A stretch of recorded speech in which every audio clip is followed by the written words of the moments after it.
Good morning, everybody. We're going to move the tractor and implement our machine a little bit further in so we have better visibility on it.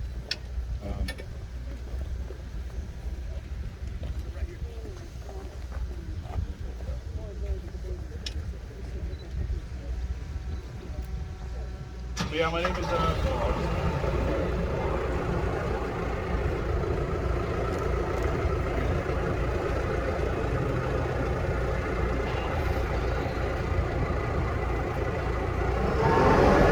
So you're going to have to come in close because we're going to talk over the noise of the tractor. And you're going to want to...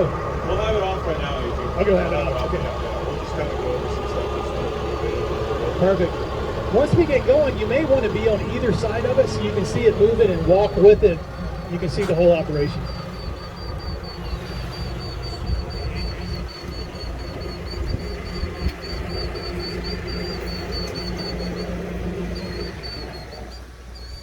Okay, guys, good morning. My name is Sal Espinoza, Director of Operations over at Stout Industrial Technology. With us today is we have Antonio, who's one of our service techs, and Steven Snyder, who is over there with his hand up. He's a co-founder and basically lead electrical engineer, software engineer for our equipment here. So Stout, a little bit of history behind Stout. So I'll put that right up close to your mouth right here. Sorry. There we go. Stout, the history on Stout is Stout was actually developed within a large grower shipper out of Salinas, California. They farm about 50,000 acres worth of vegetable crop, vertically integrated company. So the way that Stout was born was that they, just like everybody else, had a lot of issues with labor, and anything that was mechanical that was out for them to use was not sufficient to cover enough of their ground with uptime, to speed, and overall reliability. And so Stout, the way it was basically born, was it was intended to be sort of an internal department within that company. But as it progressed and the machine was built and everything worked really well, they determined that through conversation with other local growers, who basically said, if you guys actually build this and it works, we'll buy some off of you. And so that's how Stout was born. We have machines all throughout the states. We have machines in California, Arizona, Florida, Texas. We have 2 going down to Mexico. We have 1 about to ship to Australia any minute now, and 3 in the UK as well. Our machine, the way it works is it's obviously connected to the tractor, 3-point hitch attachment with the PTO pump. There are no electronic lines or hydraulic lines connected to the tractor other than the PTO pump and 3-point hitch. Once the RPM is running at 1,000 RPM, the machine is basically what we call self-contained. So it contains its own hydraulic oil, and once it's pushing out the 1,000 RPM, that spins the alternator, which keeps the battery charged, which keeps all the electronics charged or working. As you can see here, these are cameras here enclosed, and these are the lights. The machine is IP67 rated, so you can pressure wash the entire machine without any issues. It works all day and all night. Currently, we have a few of our customer base actually runs 2 shifts. So I'll speak a little bit louder and keep that mic near your mouth. I'm sorry, I'm over here to your side. You can't see me. Okay. So we have a few of our customers actually run two separate shifts with the machine, so they run all day and all night. And we have remote access into every single machine, so we can troubleshoot machines. We can see what's going on, and we push updates to the machine just like you would your cell phone or computer or whatever. Currently, the machine works in about 30 different commodities. And again, any new commodity that we need to train on or teach, we grab the imagery from that field, we upload it, and we train on it. And once it's ready to go, then we push it through to the machine, and all machines get that same update. It's not for one machine. As of December of 2022, New Holland is a minority owner in Stout. So through the partnership, we have dealer support all throughout the country and the world. So anything local would go through your local New Holland dealer, and they will provide service and support.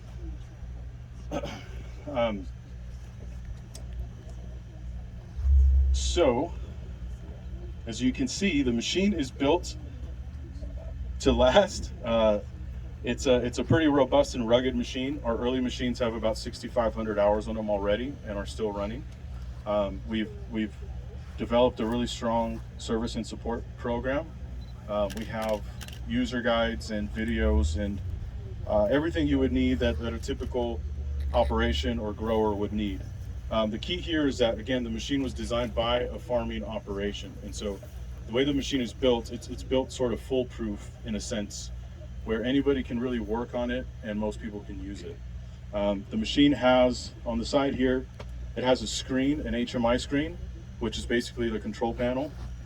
So the way that it works is you set up on the screen your tolerance levels, right? So how far or how close do you want these to open to the plants? How aggressive you want to be as far as depth, right? So you can move this guy up and down. On these wheels here, there's an angle sensor, and we'll turn the machine on right now so you guys can see. Excuse me. There's an angle sensor that allows it to basically travel with the bed top. So you're never going to struggle with your blades too far into the ground or too shallow, right? It depends on you and how you want to set that through just moving the actuators on the Z table. Again, it's mechanical actuation, so these guys open and close around the plant. And again, the cameras are here, and the lights are there, flanked on the sides.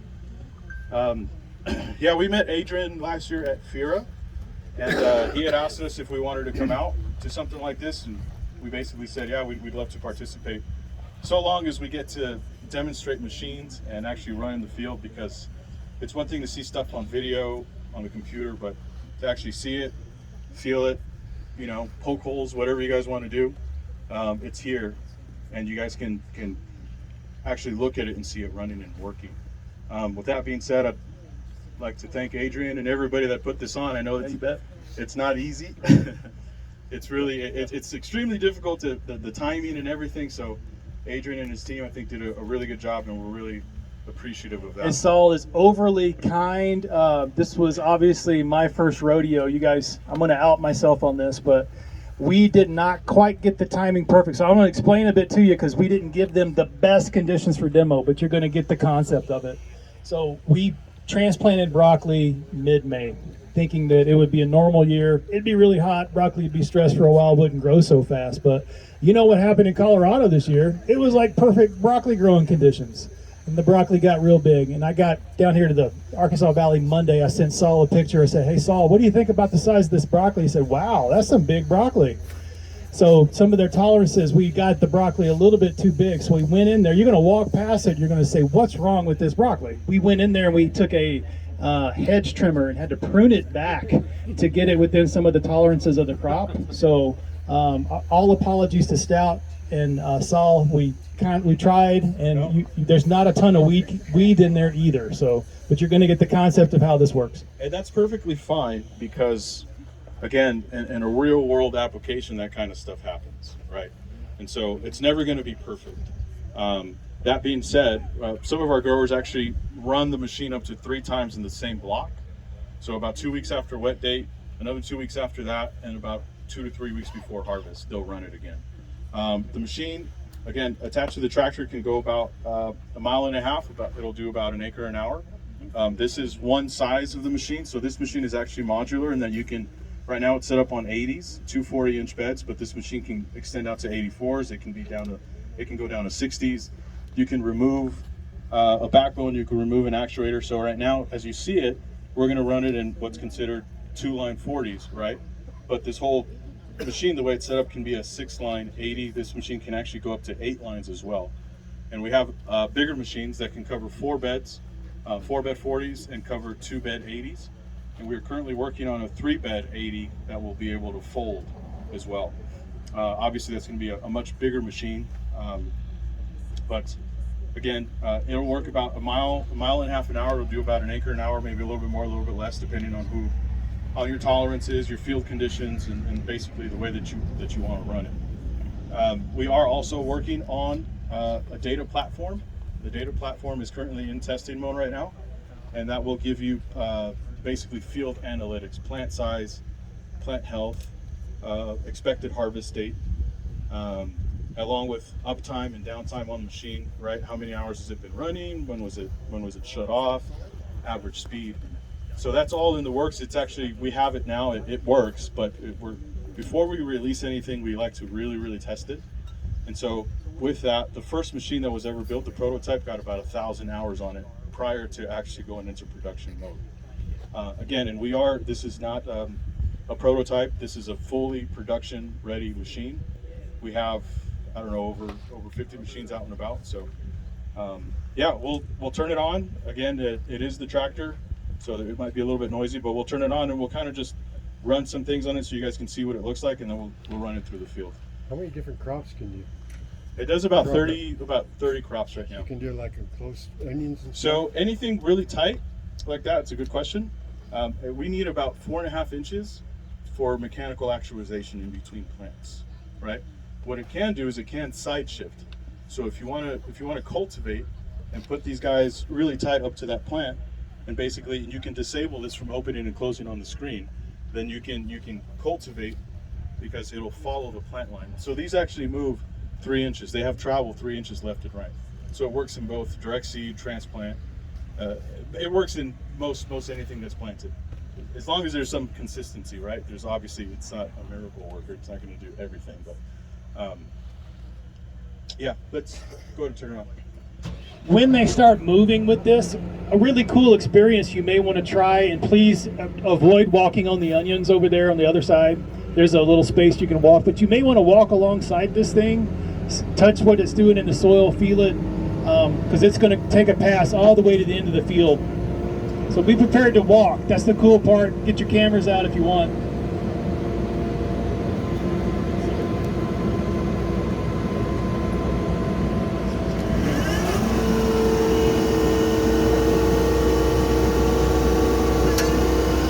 One of the cool things about it too is it's called the Smart Cultivator.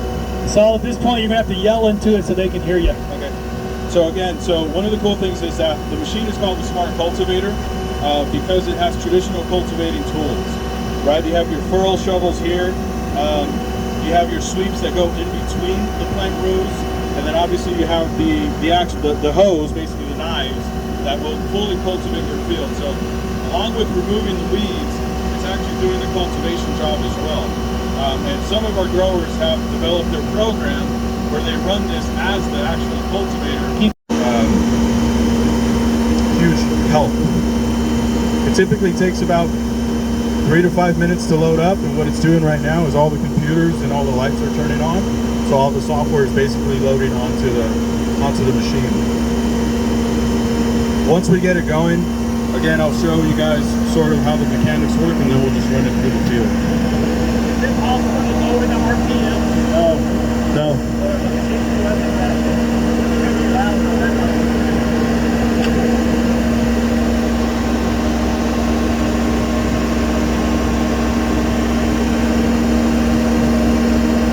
And again, we have remote access to every machine, so we can actually push updates through, or again, troubleshoot machines through our remote access.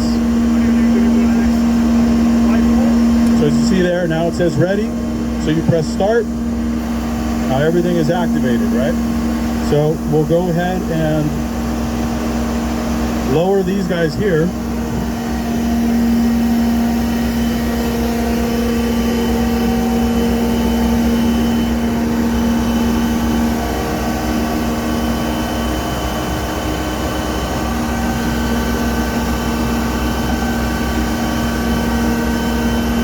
One of the cool features as well as you're running through the bed, those are now on the ground. As you exit the bed and lift up the implement, those automatically lift up off of the ground. Go ahead and lift the implement.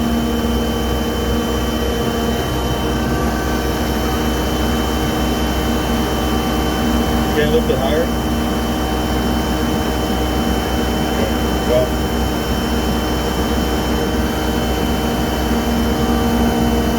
So they lift, and once it's back on the ground, they automatically lower and recenter themselves.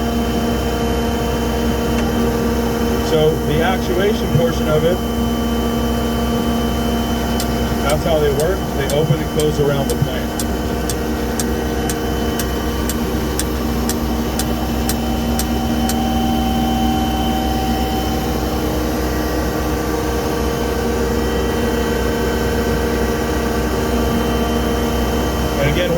things about it is on the wheels, on the stainless steel wheels that you see there, they have angle sensors.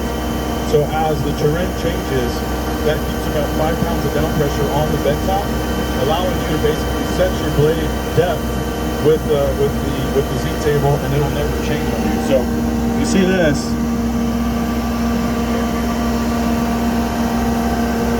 So as this pivots, this will automatically float with your bed top or your flat ground. All right, let's go ahead and just throw it in there.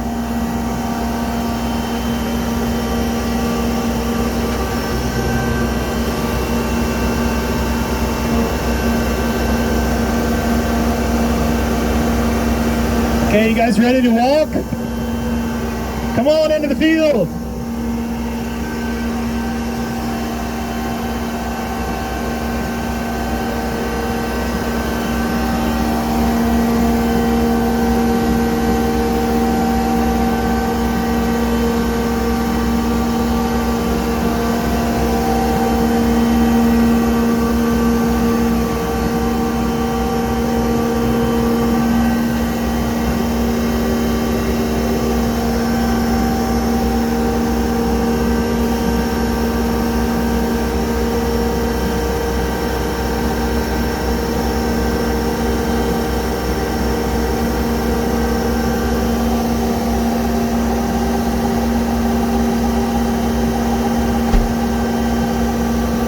So again, be careful with the onions over there. Don't walk over them, but come on and walk along with the machine. So you can see, get in close. You can see, hold on, which is not working the way it's supposed to.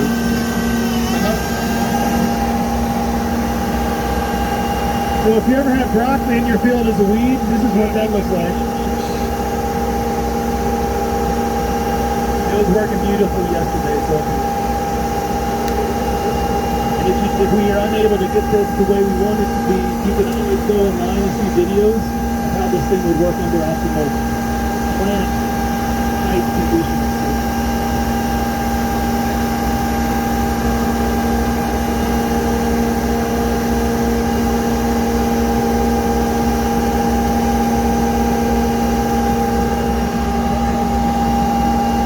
Ideally, we would have transplanted that broccoli first part of June. It had been about 3, 4, 5 true leaves.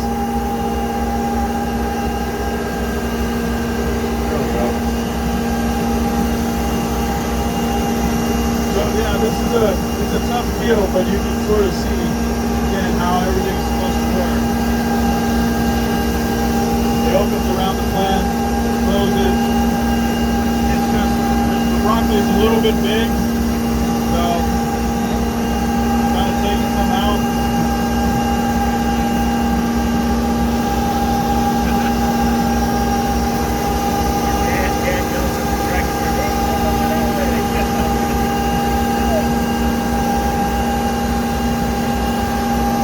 Go ahead.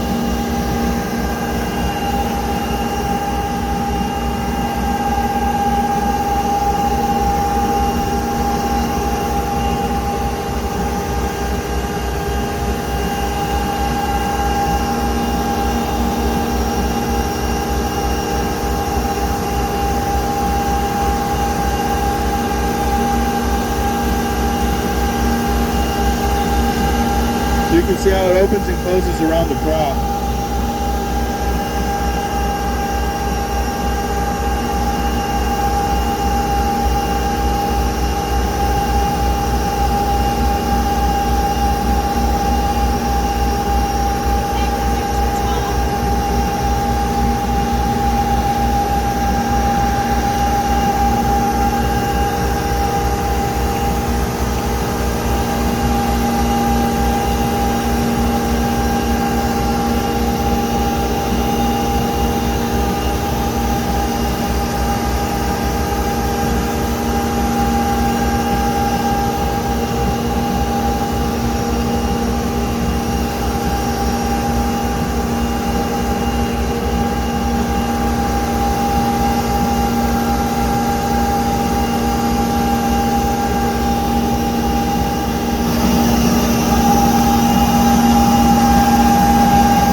We'll try going this way right now and see.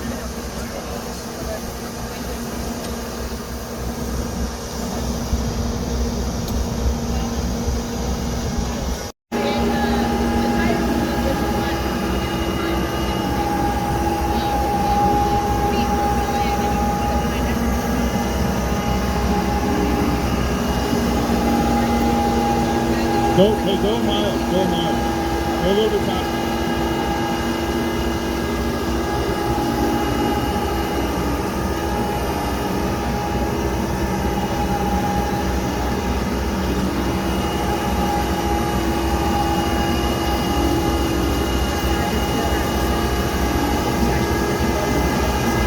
As you can see, the machine is side shifting to accommodate where the plant is.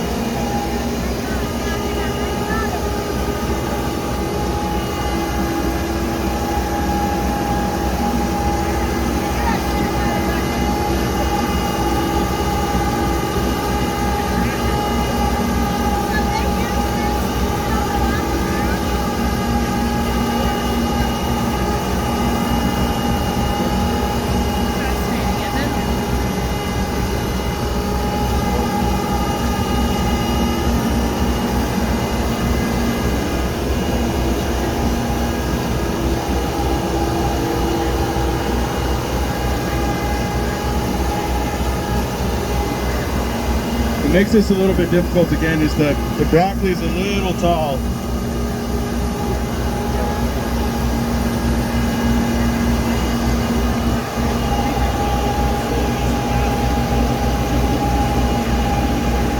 Let him stop. What's that? Yeah, so what's going on is the broccoli is a little bit tall. So our tolerances as far as height is about 10 inches, 9 inches. So this is pretty much right around max. So if you notice, there wasn't so much, it wasn't closing on it. What it was is this was actually kind of grabbing along the arms on the sides. That's really what the issue was there. Again, demos are a little bit challenging in timing and setting everything up. That being said, you know, we're very confident in the machine and what it's capable of doing. We have, again, over 50 out and about, and it works perfectly well in broccoli. But again, with this type of equipment, there's a timing aspect to it. There's being able to set up your program for it, right? So what the grower's program is. And so this is just a challenging field, but it's okay. I mean, ask any question that you want to ask. Obviously, it didn't perform as well as we had liked it to perform. As we can see, we're harvesting here. Yeah. What sort of adjustment in a scenario like this? What sort of adjustment would you like to make to the machine? So that's a good question. So there are several adjustments we could make.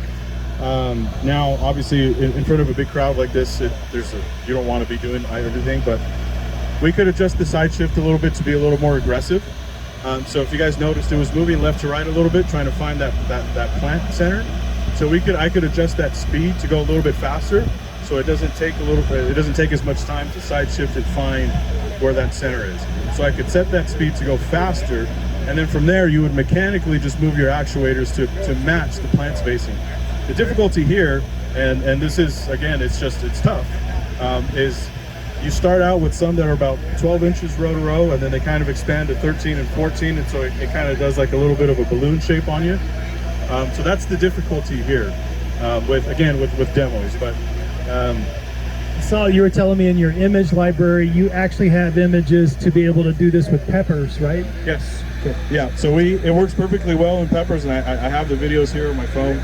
It works in about 30 commodities. You know, I'd say most of our growers primarily use them in lettuces and brassicas, but it works in. We are actually actively working on the tomato model. The tomato model is almost there; it's almost ready. The pepper model works very well. Broccolis, cauliflower, cabbage. It works perfectly well in all of those commodities. Unique spacings as well. The machine going to Australia actually only has 2 actuators on it. The machine in Texas only has 4 actuators on it.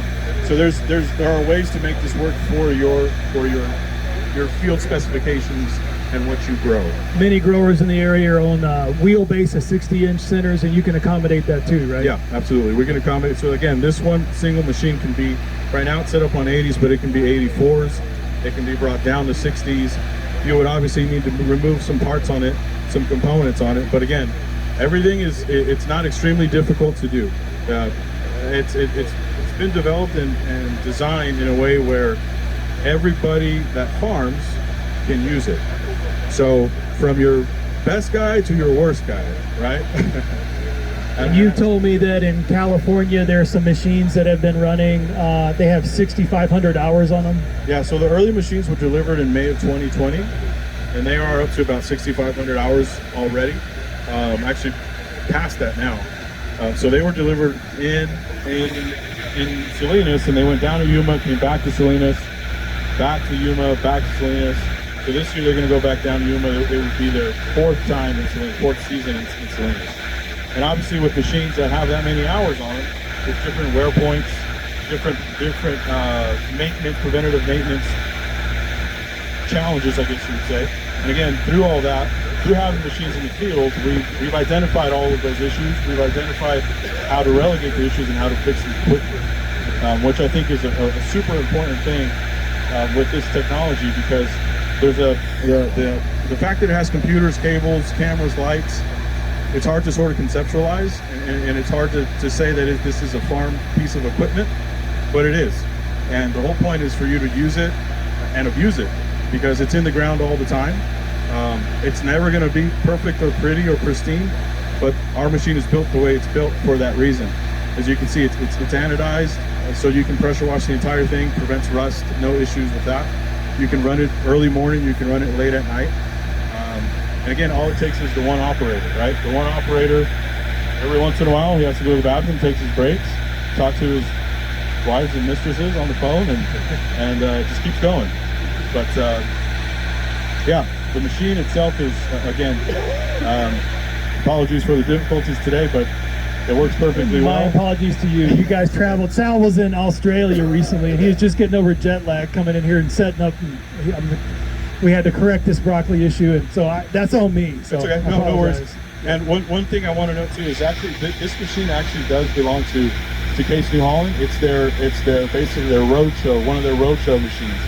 So this machine this particular machine has been in Salinas, it's been in Yuma, it's been in New Jersey, it was just in Washington, and now it's here. And so we've had to configure it to every single different type of region, we all thought in Salinas that everybody grew the same spacing, same everything, but it's not the same all over the world, all over the country. Everybody has different dimensions for different reasons. So that's one of the cool aspects of the machine, is the fact that you can, in fact, change it, manipulate it to your spacing conditions and what you like. Questions for Saul before we go over to Carbon Robotics over here to Patrick. How does it do in rocks? It does well in rock. So if we take a look at, if we open up the hood, on the actuators are our shock absorbers on there. So what that does is that keeps that down pressure, and as the rocks hit, it'll fluctuate with it, so it won't just spring up or break or anything like that. And those are just simple shocks that you can buy from us, or you can get off the shelf at Fastenal or whatever. That's one key thing, is we try to make the components on the machine fairly easy to buy if you needed to. If you didn't buy it direct from us, you can pretty much go on the shelf, store shelf. Why is the screen on the machine instead of in the cab, so there's no way to adjust or monitor from the cab? It's a really good question. And the answer to that is there will be a screen in the cab. We are working on that right now. It's just going to be a Bluetooth stream that's going to match exactly what's on the screen on the side of the machine. But to further answer that question is once you set the machine up and you set your tolerances, you pretty much don't need to mess with it after that. Now, it will take the operator looking back every once in a while. As you can see, we don't have cameras on there, reverse cameras. Growers have added their own camera system to it. I mean, they're $100 on Amazon. It's just way easier, and you just plug them into the cigarette lighter or whatever it is now, USB port, and it works perfectly well. But we are working on. it's testing right now, and it works perfectly fine. We just got to push it through.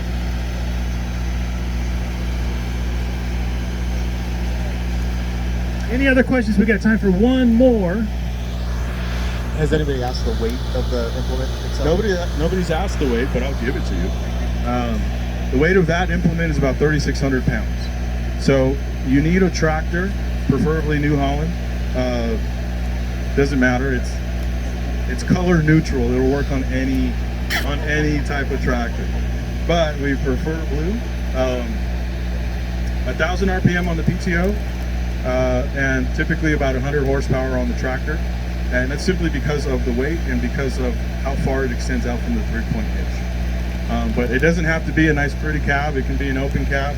Good luck finding someone that wants to be in an open cab. But yeah, that's the weight of the machine. Help me thank Saul.